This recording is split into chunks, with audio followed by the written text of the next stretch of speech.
The metal gate slammed behind me with a sound that made my heart stop. I turned around fast, expecting Daniel to be right there, ready to apologize for the accident. But the porch light went dark. Then I felt the first raindrop hit my forehead. That's when I understood. This wasn't a mistake. Welcome to Revenge Sanity, where real-life stories expose betrayal, pain, and unexpected twists. My own son had locked me outside our home. The home I had paid for with 20 years of nursing shifts. The home where I had raised him alone after his father left us with nothing but debt and broken promises. I stood there in the growing darkness, raindrops coming faster now, and I couldn't move. My brain refused to accept what was happening. Mothers aren't supposed to be locked out by their children. That's not how love works. That's not how family works. But as the rain soaked through my thin cardigan, I realized that maybe I had been wrong about a lot of things. Maybe the rules I believed in didn't apply to my life anymore. The wind picked up and I shivered. I started screaming his name. My voice cracked and broke, but I kept calling out, "Daniel! Daniel, please! Open the door!" I could see shadows moving inside the house. Someone walked past the living room window. I saw the curtain shift. He heard me. I know he heard me because I heard her laugh. Lydia's voice came through the walls like a knife. It wasn't loud, but it was clear. She was enjoying this. That sound told me everything I needed to know. This wasn't Daniel's idea alone. She had planted this seed in his mind and watered it until it grew into something cruel. I pounded on the gate until my hands hurt. The rain was coming down harder now, soaking my hair, running down my face and mixing with tears I didn't remember starting to cry. My throat burned from yelling, but I couldn't stop. Because if I stopped screaming, it meant I accepted this. It meant I agreed that I deserved to be treated like trash. As the rain turned my clothes cold and heavy, my mind went back 23 years. Daniel was 3 years old. He had a fever that wouldn't break. I held him all night in the emergency room, praying to every god I could think of. I promised I would give anything if he could just survive. I rocked him and whispered that I would never let anything hurt him. That memory felt like it belonged to a different life. Different son. I had kept that promise for 2 decades. I worked double shifts so he could have new shoes. I skipped meals so he could eat his favorite foods. I gave up dating, gave up friendships, gave up dreams because being his mother was supposed to be enough. And now here I was, shaking in the rain, while that same child pretended not to hear me. My body started trembling. Not just from cold but from something breaking inside my chest. Something that had held me together for years was finally cracking apart. Through the thick wooden door, I heard Lydia's voice again. She wasn't yelling. She sounded calm, almost bored. "She'll survive. She always does." Then I waited for Daniel to argue. I waited for him to defend me, to tell her she was wrong, to remember that I was his mother. But there was only silence. That silence cut deeper than any insult could have. It meant he agreed with her. It meant he thought I was something that could survive anything, so there was no need to care. Like I was a cockroach instead of a person. Like I was a problem instead of his parent. That's when something inside me didn't just crack. It shattered completely. The person who had spent 23 years trying to be enough for Daniel died right there in the rain. Felt her go. And I felt someone else being born in her place. Someone who was done begging. Someone who was done explaining her worth to people who refused to see it. By midnight, I couldn't feel my fingers anymore. The rain had slowed to a steady drizzle, but the damage was done. I was soaked completely through. My shoes squished when I tried to move. I slid down against the cold metal gate and sat in a puddle. I thought about screaming for the neighbors, but the Johnsons were on vacation. The Patels on the other side were elderly and slept with hearing aids turned off. Nobody was coming to save me. I had always been the one who saved people. At the hospital, I was the nurse everyone requested. I held dying patients' hands.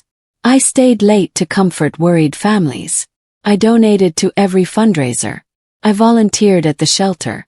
And now I was going to disappear on my own front porch like garbage nobody bothered to take in. My vision started going blurry. The cold was reaching my bones now. I thought about my sister Ruth telling me I spoiled Daniel too much. I thought about my mother warning me that boys who grow up without fathers sometimes grow up without hearts.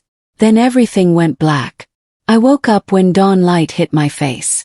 My body was stiff and aching. There was a puddle of rainwater all around me. My lips felt cracked. My head pounded. I heard the lock click. The gate swung open slowly. Daniel stood there in clean, dry clothes. His arms were crossed over his chest. He wouldn't look at me. He stared at the ground like there was something fascinating about his shoes. "You need to leave," he said. His voice was flat. Me. Like he was reading lines from a script. I tried to stand but my legs wobbled. I grabbed the gate to steady myself. He didn't help. He just stood there waiting for me to go. I looked past him into the house. My house. And saw Lydia standing in the hallway. She had a small smile on her face. Victor's smile. I waited for Daniel to apologize. I waited for guilt to appear in his eyes. I waited for him to remember who I was. But nothing came. So I smiled back at them. It wasn't a happy smile. It was the smile of someone who had just made a decision. That smile confused them both. I saw Lydia's expression shift for just a second, like she expected me to cry or beg. But I was done performing emotions for people who felt nothing for me. Daniel finally looked at my face and something flickered there. Maybe regret, maybe fear. But it died quickly. He had made his choice. Now I would make mine.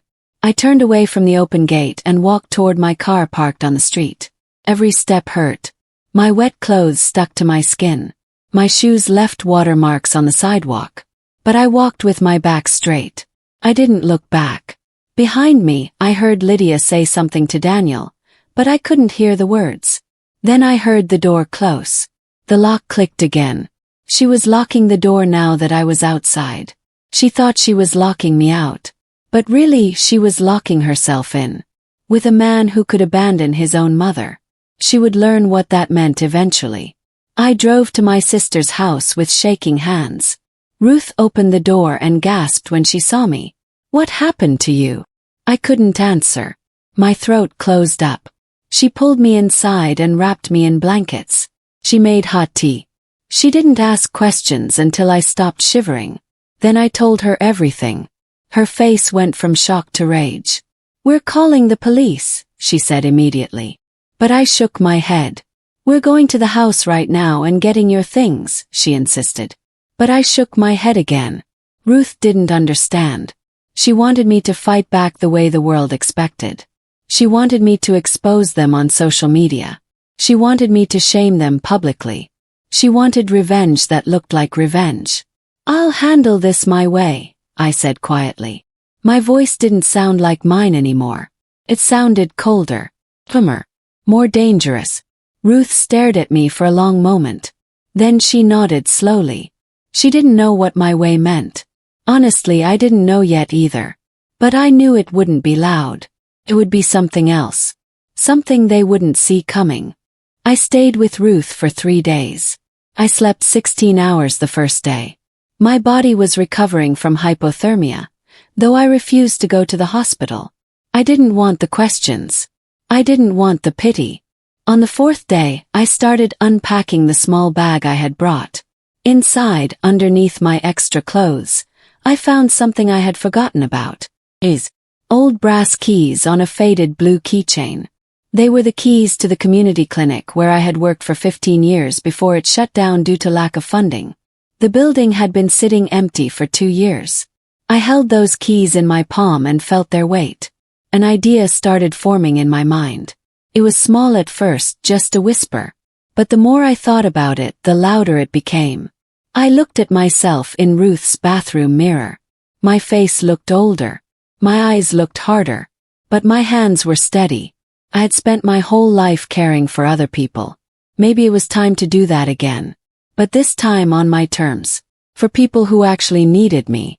I went to the old clinic that night. The building looked sad and forgotten. Windows were dusty. The sign was faded. But the structure was solid. The electricity still worked. Inside, everything was exactly how we had left it 2 years ago. Exam tables covered in sheets. Cabinets full of basic supplies. A waiting room with chairs that needed cleaning. Smelled like dust and old memories. I walked through the rooms slowly, planning. Could do this. Had the skills. I had the knowledge. What I didn't have was money or official approval. But I had something more important. I had nothing left to lose. I started making calls to old colleagues. Retired nurses. Doctors who had left traditional practice. People who remembered me from before. I told them my idea. Reopen the clinic quietly at night for people who had nowhere else to go. Elderly patients abandoned by their families. Homeless people who couldn't afford emergency rooms. Anyone who had been forgotten. One by one they agreed to help. We weren't doing this for money. We were doing it because it was right. We opened quietly on a Tuesday night. Word spread through the community faster than I expected. We saw 12 patients that first week. By the second week it was 30. By the third week, people were lining up before we even unlocked the doors. I worked every night from 7 until midnight. Ruth helped with scheduling. Other volunteers rotated through. We treated infections, checked blood pressure, changed wound dressings, filled prescriptions from donated medication. We didn't ask for payment. We asked people to donate what they could, if they could. Some brought $5. Some brought homemade food. Some brought nothing but gratitude. That was enough. I felt something returning to my chest. Not the thing that had broken, that was gone forever. But something new. Something stronger. I was building a purpose that nobody could take from me. Then one night a reporter showed up. Someone had called the local news about this secret clinic helping forgotten seniors. I tried to refuse the interview. But the reporter was persistent. The story aired 3 days later. Lydia was watching television when my face appeared on the screen. She had been flipping through channels, bored when she heard my name. She froze. The reporter called me a community hero. They showed footage of elderly patients thanking me. They showed the clinic. They showed my face. Tired but determined. The story was about how I had reopened the clinic with my own money and time after my retirement from nursing. They didn't know the truth. They didn't know I had been locked out in the rain. They didn't know I was doing this from my sister's spare bedroom. They just saw a woman helping people. Lydia called Daniel immediately. He was at work.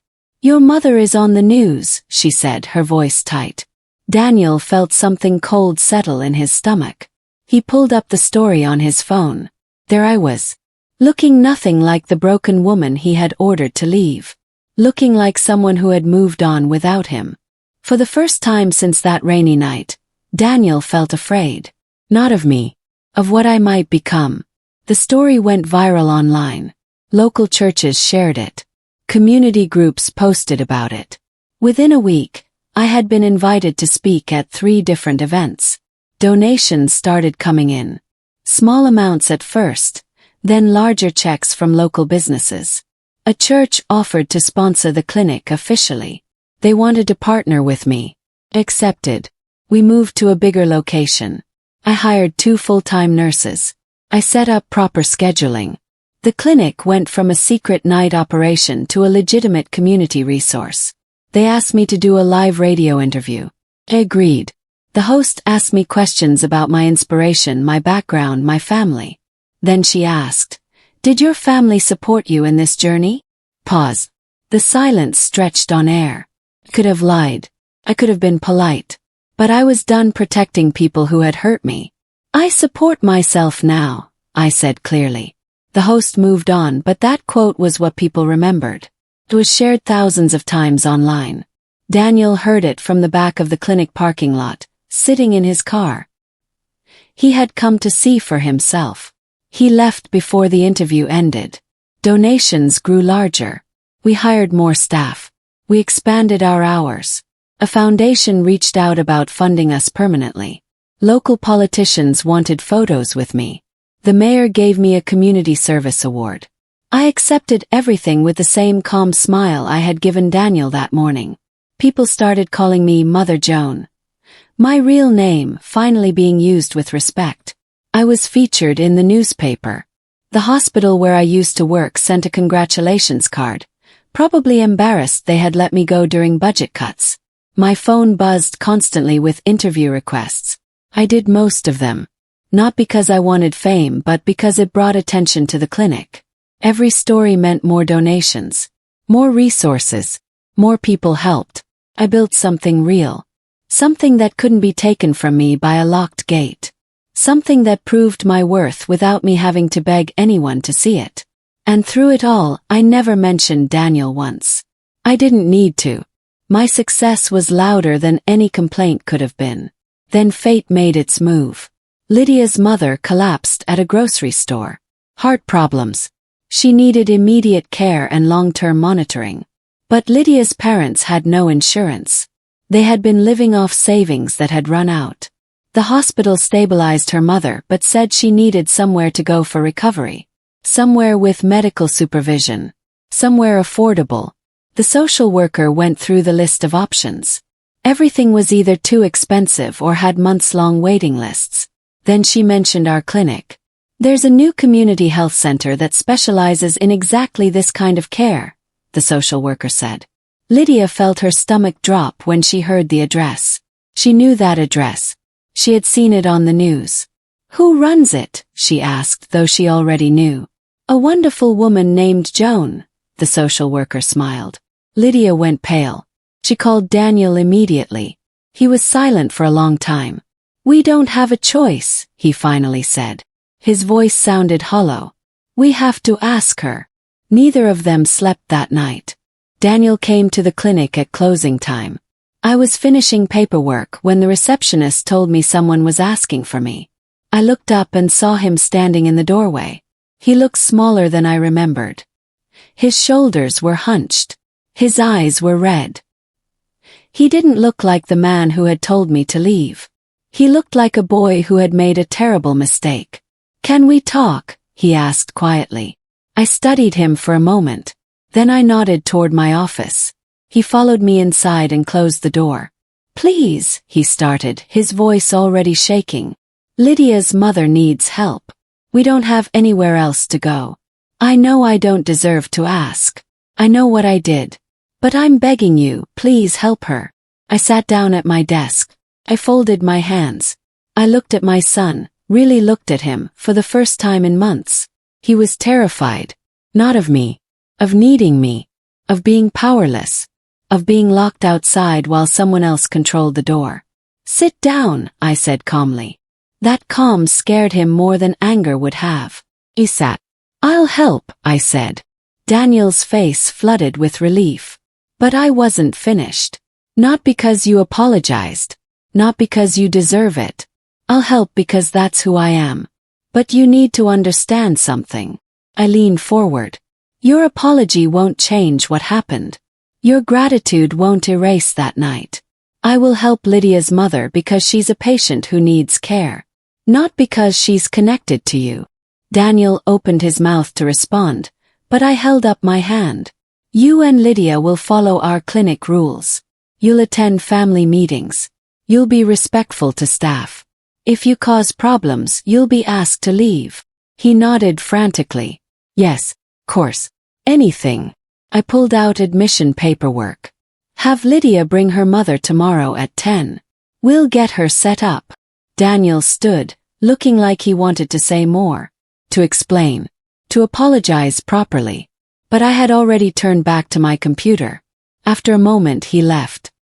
He didn't realize that accepting my help meant accepting a new power dynamic. One where I was no longer the one who needed him.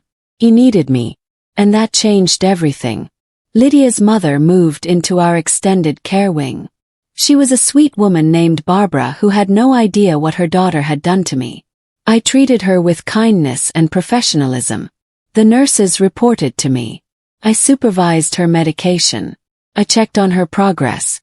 And Lydia had to come to the clinic 3 times a week for family meetings. She had to sit across from me and discuss her mother's care. She had to say thank you and please and whatever you think is best. She had to watch other people treat me with respect. She saw how the staff listened when I spoke. She saw patients hug me in gratitude. She saw the plaque on the wall from the mayor's office. She saw everything she had tried to erase about me being celebrated by strangers. And she couldn't meet my eyes. Power had shifted completely. I didn't need to gloat. I didn't need to remind her of what she had done. My presence was reminder enough. Every time she walked into the clinic, she remembered the rain. She remembered locking the door. She remembered thinking I would just disappear. But I hadn't disappeared. I had become unforgettable. One afternoon, a volunteer was making small talk with Daniel in the waiting room. The volunteer was an older man who didn't know our history. "Your mother is amazing," he said warmly. "You must be so proud to be her son. Do you live with her?" The waiting room went quiet. Other people looked up from their phones. Daniel's face turned red. He opened his mouth, but no sound came out. How could he explain? How could he say that he had kicked me out? That he had chosen his girlfriend over his mother? That he had locked me in the rain? "We live separately," he finally managed to say. His voice sounded strangled. The volunteer nodded, not catching the tension. "Well, she raised a good man. You can tell." Daniel couldn't respond. He excused himself and went outside. But the damage was done. People had seen him struggle to answer a simple question. They had seen his shame. Later, someone asked me directly about my son. I smiled gently and said, "We have different priorities now." That was all. But everyone heard what I didn't say. Lydia finally broke one evening after a family meeting. We were alone in my office. She had been quiet all session. But as I stood to leave, she exploded. "You planned this," she accused, her voice shaking. "You orchestrated everything. Clinic, publicity, making us need you. You manipulated this whole situation." I looked at her calmly. I didn't raise my voice. I didn't defend myself. "No," I said quietly. "You did. When you convinced my son to lock that gate. When you laughed while I screamed in the rain. When you told him I would survive because I always do. You planned this. You just didn't think about what would happen after." Lydia went pale. Her hands trembled. "I didn't," she started. "Yes, you did," I interrupted. "You thought breaking me would make you stronger. But you forgot something important. The things you try to destroy sometimes come back. Not as what they were. As something you can't control." She stared at me like she was seeing me for the first time. Then she left without another word. Later I heard her crying in the parking lot. I didn't feel sorry for her. That night, a storm hit our town. Thunder, lightning, heavy rain. Lydia was alone in the house. Daniel was working late. She stood at the window, watching water pour from the sky. And she remembered. She remembered me standing outside, soaking wet, screaming, begging. She had laughed then. She had felt powerful. But now, listening to the rain hammer against the windows, she felt something else. Fear. What if karma was real? What if someday she would be the one locked outside? What if Daniel learned from her example? She called him crying. He came home early. They didn't sleep that night. They lay in bed listening to the storm, both thinking about the same thing. Both knowing that guilt sounds like rain when it finally catches up to you. The next morning, Daniel drove to the clinic. He asked to speak to me privately. I agreed. He sat in my office, and for the first time since that terrible night, he cried. Real tears. Real remorse. "I'm sorry," he said. "I'm so sorry. I don't know what I was thinking. I was weak and stupid and cruel. Please forgive me." I listened to my son apologize. I heard the pain in his voice. I saw the tears on his face. And I felt nothing. Not anger. Not satisfaction. Nothing. The woman who would have forgiven him instantly was dead. She had died in the rain. The person sitting across from him now was someone different. Someone who had learned that forgiveness doesn't have to be automatic. That apologies don't erase consequences. That saying sorry doesn't mean everything goes back to normal. When he finished speaking, I was quiet for a long time. He waited. He needed me to say something. To release him from his guilt. To tell him we could start over. But I didn't say any of those things. I heard you, I said finally. I believe you're sorry. But sorry doesn't mean I have to let you back into my life. Sorry doesn't mean I have to trust you again. Sorry means you feel bad about what you did. That's all it means. Daniel looked devastated. What can I do? He asked desperately. Nothing, I said gently. You did what you did. Now you live with it. The silence between us was heavier than anything I could have said. 2 months later, I was offered an award by the state health department. Community Champion of the Year. They wanted to hold a ceremony. They asked me to invite my family to stand beside me on stage. I thought about it carefully. Then I declined having anyone on stage with me. This moment is mine, I told the organizer. She looked surprised but agreed. The ceremony was beautiful. The governor gave a speech about my work. A patient I had helped spoke about what the clinic meant to her family. Then they called my name. I walked onto that stage alone. The audience rose to their feet. They clapped for what felt like forever. I stood there under the lights, holding the award, and I realized something. I had spent 23 years making myself smaller so Daniel could feel bigger. I had apologized for things I didn't do wrong. I had accepted crumbs and called it love. But standing on that stage, alone, celebrated for work I had built from nothing, this was what I had been searching for. Not revenge. Not even justice. Just proof that I was enough. All by myself. When the applause finally stopped, I gave my acceptance speech. I didn't mention Daniel. I didn't need to. The fact that he wasn't there said everything. 1 year after that rainy night, I drove past my old house. The house I had paid for. The house where I had raised my son alone. The gate was open. I could see Daniel in the yard doing yard work. I could see Lydia through the window.